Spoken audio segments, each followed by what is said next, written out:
जय श्री राम दोस्तों, welcome to my YouTube channel secretive astro. दोस्तों, आज हम बात करने वाले हैं वैदिक न्यूमरोलॉजी की थर्ड क्लास के बारे में। अभी तक हमने टोटल 2 क्लासेस कंप्लीट करी हैं वैदिक न्यूमरोलॉजी की। अगर आपने वो नहीं देखी हैं तो आपको यूट्यूब में प्लेलिस्ट मिल जाएगी मेरे इसी यूट्यूब चैनल पे। उस पे जाके आप दोनों वीडियोज़ आप देख लीजिए प्लीज़, मेरी रिक्वेस्ट रहेगी आपसे। तभी आपको आगे की ये क्लासेस समझ में आने वाली हैं दोस्तों।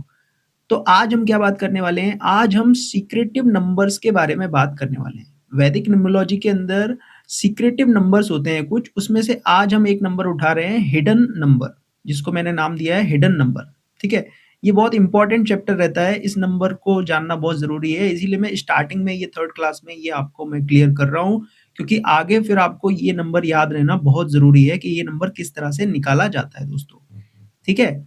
तो सबसे पहले मैं आपको बता दूँ ये नंबर होता कौन-सा है। देखिए मैंने यहाँ पे ग्रीन कलर का यहाँ पे मार्क किया हुआ है, जो एंडिंग के 2 नंबर होते हैं ना, इनसे हम अपना जो है हिडन नंबर निकालते हैं, ठीक है? एंडिंग के जो 2 नंबर होते हैं, जैसे कि यहाँ पे 91 है, तो 91 मतलब क्या हो गया 9 प्लस 1 यानी कि क्या हो गया यहाँ पे 10 आ गया है। 10 मतलब 1 प्लस 1 प्लस 0 यानी कि अगेन 1 आ जाएगा, ठीक है? तो सिंगल डिजिट में हमें लाना होता है, तो यहाँ पे 91 मतलब 10, 10 मतलब 1 आ जाएगा।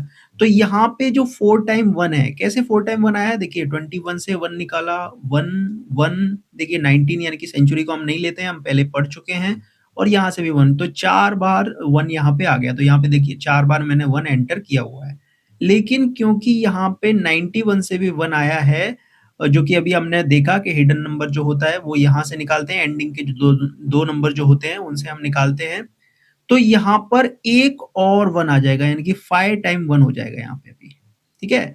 जो मैं 4 टाइम 1 दिख रहा था वो टोटल 5 टाइम 1 हो जाएगा यहाँ पे। इसी तरह आप ये वाली ग्रिड में देखिए, यहाँ पे भी एंडिंग में 2 नंबर हैं यानी कि 90, यहाँ पे 91 था हमने प्लस कर लिया, यहाँ पे 90 है। तो एक चीज़ आपको समझ लेनी है कि 0 अगर आ जाता है लास्ट के 2 डिजिट के अंदर, अगर 0 आ जाता है, चाहे 0 जैसे कि यहाँ पे 90 है, अगर 09 भी होता यानी कि 2009 में जन्म हुआ हुआ होता तो 09 भी होता, अगर 0 आता है, चाहे 0 आगे आए, चाहे 0 पीछे आए, अगर 0 आया तो उसे हम कंसीडर नहीं करेंगे यानी कि उस ग्रेड के अंदर हिडन नंबर नहीं है, ऐसा आप समझ के चलिए अभी के लिए। उसका यूज़ होता है लेकिन वो आगे हम समझेंगे, लेकिन फिलहाल के लिए आप समझ के चलिए कि अगर 0 आ गया, तो अब यहाँ देखिए 1990 है तो यहाँ पे कोई हिडन नंबर नहीं है, ये आप समझ के चलिए, ठीक है? अब एक और चीज़ यहाँ पे ये है कि यहाँ पे हमने 91 से 1 निकाला, ठीक है? 9 प्लस 1 किया, उसको 10 किया, 10 का अगेन 1 किया, तो यहाँ पे हमने 1 ऐड कर दिया। अभी मैंने ऐड किया नहीं है लेकिन मैं आपको बता रहा हूँ यहाँ पे ऐड करेंगे, ठीक है? यहाँ पे 1 ऐड करेंगे। लेकिन अगर समझो इस ग्रिड के अंदर 1 होता ही नहीं, तो हम उस कंडीशन में 1 ऐड नहीं करते। यानी कि हिडन नंबर जो हम निकालते हैं, वो हम ग्रिड में तभी एंटर करेंगे अगर वो नंबर पहले से ग्रिड में मौजूद होगा, ठीक है? जैसे किसी का जन्म अगर समझ लीजिए 61 में हुआ है, 1961 में हुआ है, ऐसा आप समझ के चलिए, ठीक है? 1961 में हुआ है, तो हिडन नंबर कौन-सा हुआ? 6 प्लस 1 यानी कि क्या हो जाएगा? हिडन नंबर जो आ जाएगा वो 7 आ जाएगा, ठीक है? तो 7 जब हिडन नंबर आएगा, तो अगर समझो 7 ग्रिड में नहीं है पहले से, यानी कि डेट ऑफ बर्थ में 7 आता ही नहीं है, ना तो बीएन से आता है, ना डीएन से आता है, ना ही उसके सपोर्टिव नंबर है, वहाँ से भी नहीं आता है। तो उस कंडीशन में जो हिडन नंबर जो 61 से आया है, उसे हम ग्रिड में एंटर नहीं करेंगे। यानी कि ग्रिड में हिडन नंबर तभी डाला जाता है जब वो पहले से मौजूद है। जैसे कि यहाँ से हमने 91 से 1 निकाला तो यहाँ पे 1 पहले से मौजूद था, इसीलिए हमने यहाँ पे 1 ऐड किया। अदरवाइज़ हम ऐड नहीं करते।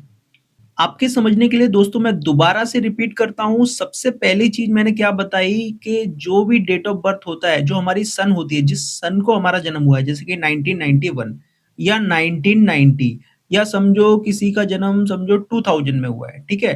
2000 में अगर किसी का जन्म हुआ, तो ये जो होता है, ये हमारा सन होता है। तो सन जो भी है, उसके जो लास्ट डिजिट रहेंगे 2 जो एंडिंग के जो लास्ट 2 डिजिट रहेंगे, उनको हमने प्लस करना होता है। उनको प्लस करके जो सिंगल डिजिट आएगा, उसको हम हिडन नंबर कंसीडर करते हैं। ये तो हो गई पहली चीज़। दूसरी चीज़ क्या है? दूसरी चीज़ ये है कि 0 अगर आ गया, अगर लास्ट के 2 डिजिट में 0 आ गया, समझो अभी जैसे कि 2030 आएगा, ठीक है? तो 30 में भी 0 आता है तो वहाँ हिडन नंबर कंसीडर नहीं किया जाएगा क्योंकि उसमें 0 आ गया। अभी समझो किसी का जन्म 2003 में हुआ होगा तो यहाँ भी 0 आ गया। जहाँ भी 0 आ गया, 0 अगर पहले आ जाए या 0 बाद में आ जाए, उस केस में हिडन नंबर कंसीडर नहीं किया जाएगा, ग्रेड में ऐड नहीं किया जाएगा, उसको प्लस 0 के साथ नहीं किया जाएगा, ठीक है? तीसरी चीज़ क्या है कि हिडन नंबर जो भी निकल के आता है, जैसे यहाँ पे 1 निकल के आया था या कोई भी हिडन नंबर निकल के आ सकता है, 6 भी निकल के आ सकता है, तो कोई भी नंबर अगर हिडन नंबर निकल के आता है, वो अगर ग्रिड में पहले से मौजूद है, तो ही हम ग्रिड में ऐड करेंगे, अदरवाइज़ हम ग्रिड में ऐड नहीं करेंगे। तो इस तरह से दोस्तों हिडन नंबर हम ग्रिड में ऐड करते हैं। उम्मीद है आपको समझ में आया होगा कि हिडन नंबर क्या होता है दोस्तों। अगले वीडियो के अंदर हम और एक सीक्रेटिव नंबर की बात करेंगे। ये जो है ये सीक्रेटिव नंबर के 2 वीडियोज़ मैं डाल रहा हूँ। यहाँ पे आज ये पहला वीडियो हुआ है। अगले वीडियो में और एक सीक्रेटिव नंबर की मैं बात आपसे करूँगा दोस्तों। एक इम्पोर्टेंट चीज़ मैं दोस्तों आप सबको बता दूँ कि अगर आप न्यूमरोलॉजी से अपना नेम डिज़ाइन करते हो, तो मैं आप सबसे ये रिक्वेस्ट करूँगा कि प्लीज़ सिर्फ़ न्यूमरोलॉजी के बेस पे नेम डिज़ाइन मत करिए, बहुत ज़्यादा रिस्की हो सकता है।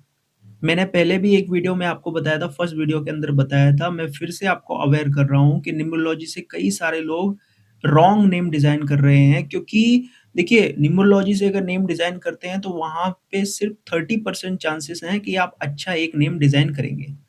लेकिन एस्ट्रोलॉजी से अगर आप नेम डिज़ाइन करते हैं तो 80% चांसेस हैं कि आप बहुत अच्छा नेम डिज़ाइन करेंगे। लेकिन अगर आप एस्ट्रोलॉजी और न्यूमरोलॉजी दोनों को मर्ज करके नेम डिज़ाइन करते हैं तो आप बहुत अच्छा नेम डिज़ाइन कर पाएँगे दोस्तों। क्योंकि एस्ट्रोलॉजी के अंदर कई सारे फ़ॉर्मूलाज़ होते हैं। एस्ट्रोलॉजी में केपी से भी नेम डिज़ाइन होता है, पराशरी ज्योतिष से भी नेम डिज़ाइन होता है, बीएनएन भृगुनंदी नाड़ी से भी होता है, पंचांग भी इसमें मदद करती है। यहाँ पे जो है नवतारा चक्र विधि भी मदद करती है और साथ ही साथ जेमिनी एस्ट्रोलॉजी का भी बहुत बड़ा महत्व है नेम डिज़ाइन करने के लिए। मतलब आप समझ लीजिए इतने सारे साइंसेज़ हैं जिनको मर्ज करके अगर आप नेम डिज़ाइन करेंगे तो आप एक बहुत बेहतरीन नेम डिज़ाइन कर सकते हैं दोस्तों। तो दोस्तों कहने का मतलब मेरा ये है कि नेम डिज़ाइन करना अपने आप में एक बहुत बड़ा सब्जेक्ट है जिसको किसी वीडियो में एक्सप्लेन नहीं किया जा सकता है। ये बहुत ही हिडन है और ये यूट्यूब पे है भी नहीं। तो इसको ऐसे डायरेक्टली बताया भी नहीं जा सकता है, ये बहुत क्लोज़ है। लेकिन अगर आप में से किसी को भी अपना नेम डिज़ाइन करवाना है तो आप हमसे संपर्क कर सकते हैं। मेरा नंबर जो है डिस्क्रिप्शन में आपको मिल जाएगा। तो आप अपना नेम डिज़ाइन करवाना चाहें तो करवा सकते हैं। बाकी फ्यूचर में मैं नेम एस्ट्रोन्यूमरोलॉजी का एक कोर्स लेके आऊँगा। बहुत जल्द से जल्द लेके आऊँगा लेकिन उसके लिए मुझे आप सबके सपोर्ट की बहुत ज़्यादा ज़रूरत है। जितना आप सपोर्ट करेंगे यूट्यूब चैनल पे मुझे, जितनी जल्दी मेरे थोड़े से सब्सक्राइबर्स गेन होंगे, थोड़ा गेन मिलेगा तो मैं उस कोर्स को लॉन्च कर पाऊँगा दोस्तों। ये बहुत हिडन कोर्स है, ये कहीं भी अवेलेबल नहीं है, ये कहीं भी कोई भी नहीं सिखा रहा है क्योंकि ये बहुत ही सीक्रेटिव है, ठीक है? एस्ट्रोन्यूमरोलॉजी के अंदर आजकल एस्ट्रोन्यूमरोलॉजी तो काफ़ी चल रही है लेकिन उसमें एक्चुअली एस्ट्रो होता ही नहीं है, ठीक है? एस्ट्रोलॉजी उसके अंदर होती ही नहीं है, उसमें सिर्फ़ और सिर्फ़ न्यूमरोलॉजी ही होती है।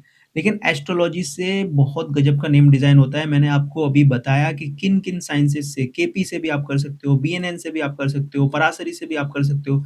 लेकिन इन सब साइंसेज़ को मर्ज करके जब आप एक नेम डिज़ाइन करोगे, तो बहुत ही अच्छा नेम डिज़ाइन होगा। तो प्लीज़ अगर आप सिर्फ़ न्यूमरोलॉजी के बेस पे नेम डिज़ाइन करते हो, तो हो सकता है कि 30-40% आपका अच्छा एक नेम डिज़ाइन हो जाए। लेकिन ज़्यादातर केस में आप अपने साथ, अपनों के साथ, अपने क्लाइंट्स के साथ कुछ ना कुछ रिस्क ले रहे हो, कुछ ना कुछ प्रॉब्लम्स क्रिएट कर सकते हो दोस्तों। तो प्लीज़ मेरा अवेयर करना मुझे अवेयर करना ज़रूरी लगा, इसीलिए मैंने आपको ये इन्फॉर्मेशन दी है दोस्तों। तो अगर दोस्तों आपको मेरा वीडियो पसंद आया हो तो लाइक कीजिए, शेयर कीजिए, सब्सक्राइब कीजिए मेरे चैनल को। Thank you so much. जय श्री राम।